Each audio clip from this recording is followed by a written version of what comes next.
that there's an underground subway system, there's musicians singing for a spare change.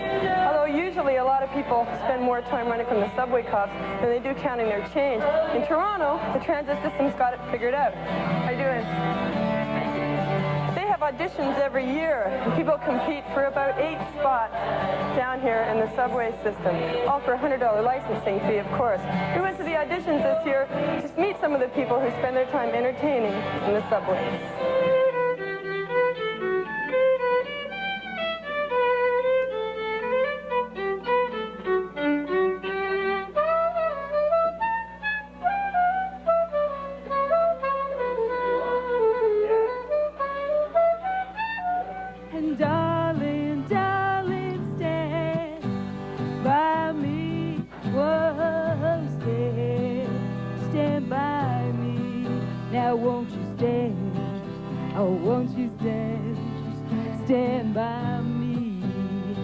We're looking for as many different instruments as possible. For some reason, guitar seems to be the thing that people want to play.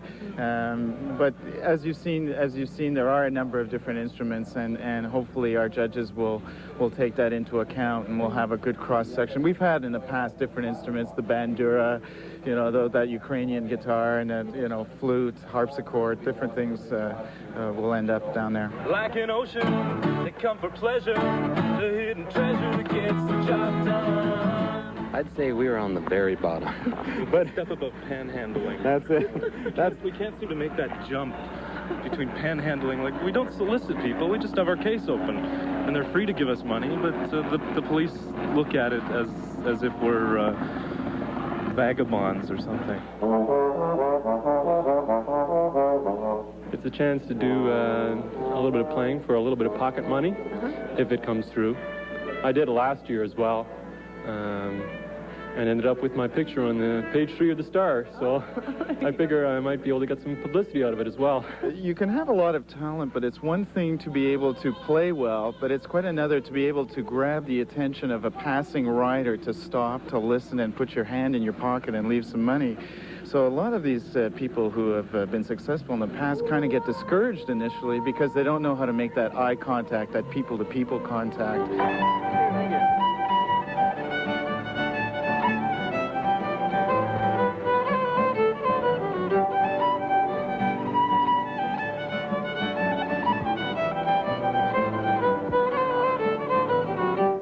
The fiddle is one guerrilla tactic. It's an instrument. You have to listen to it. You can't sort of walk by and ignore it. It's screaming away at you. That's right, yeah.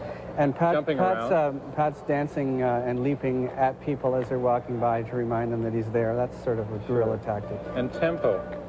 We've talked about this a lot. That's one of the words we learned in school. People are walking. If you can match their speed, you can force your way. You can get inside them a little bit, right? So yeah. I think we think about that. I think about that a lot. I think we tripped about 50 people once coming up in the Finch subway station. We just stopped and they went.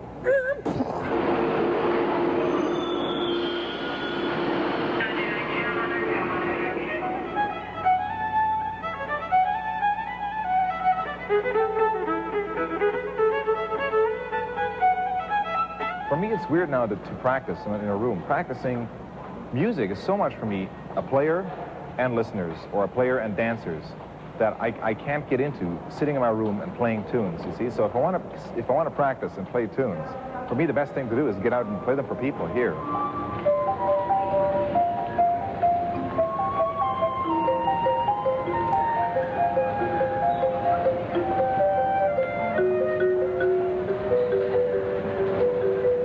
Our permit will get us into the station that we are playing at, but it does not include travel to that station.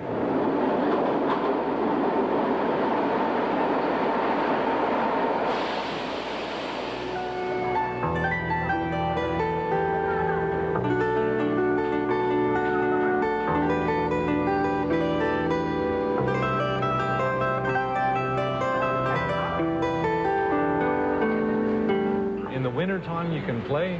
It's a lot warmer. It's still cold, but you don't have the wind. If it's snowing, it's at least dry here, and it's way better than the street. Also, it's legal.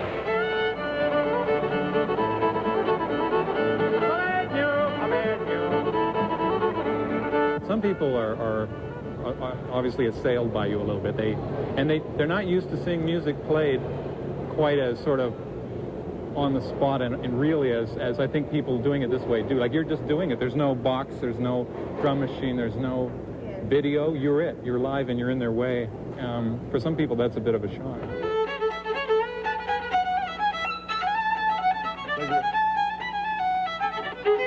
People have given me neat things, too. An East Indian guy, sat here for 2 hours at Christmas last year, and he came up and gave me a mincemeat pie. And it was just such a nice gesture. And somebody came up and gave me flowers, and somebody gave me a bottle of scotch, and all these wild things that I've got. Very often a money contribution is accompanied with a verbal thank you. So we do have the feeling that we're being appreciated as opposed to, charity recipients.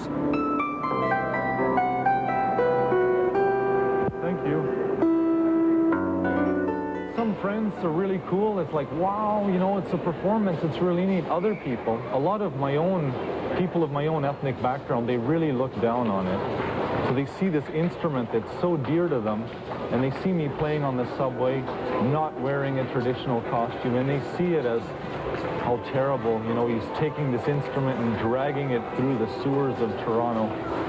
And it's too bad. I don't agree with that opinion at all. I think it's good because at least I play here, and people that normally wouldn't see the instrument hear about it.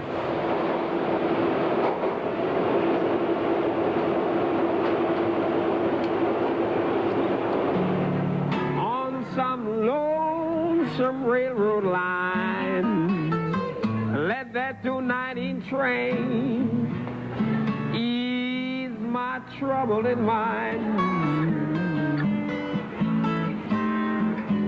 But I tell you what, I'm not going to get rich playing here, but I can be kind of happy, because I'm doing what I want to do. And like today, like I just came to work, about 3:30.